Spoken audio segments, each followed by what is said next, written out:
मंचर नगर पंचायत निवडणुकीच्या पार्श्वभूमीवर नगराध्यक्ष पदाच्या अपक्ष उमेदवार प्राचीताई आकाश थोरात यांच्या उमेदवारीला सर्वसामान्य जनतेमधून उत्स्फूर्त प्रतिसाद मिळत आहे।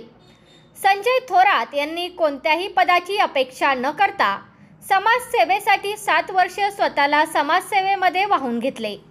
सौ प्राचीताई आकाश थोरात या संजय थोरात यांच्या सुनबाई त्या उच्च शिक्षित असून त्यांच्या शैक्षणिक पार्श्वभूमीमुळे आणि जनसंपर्कामुळे त्या चर्चेत आहेत। विविध भागांमध्ये त्यांच्या प्रचार सभांना आणि गाठी भेटींना नागरिकांची मोठी गर्दी होत आहे। सर्वसामान्य जनतेच्या प्रश्नावर त्यांनी घेतलेली भूमिका मतदारांना आकर्षित करत आहे। त्यांच्या उच्च शिक्षित प्रतिमेचा आणि लोकाभिमुख कार्याचा फायदा त्यांना निवडणुकीत होण्याची शक्यता वर्तवली जात आहे। स्थानिक पातळीवर त्यांच्या उमेदवारीमुळे निवडणुकीचे चित्र बदलत असल्याचे सर्वसामान्य जनतेमधून बोलले जात आहे।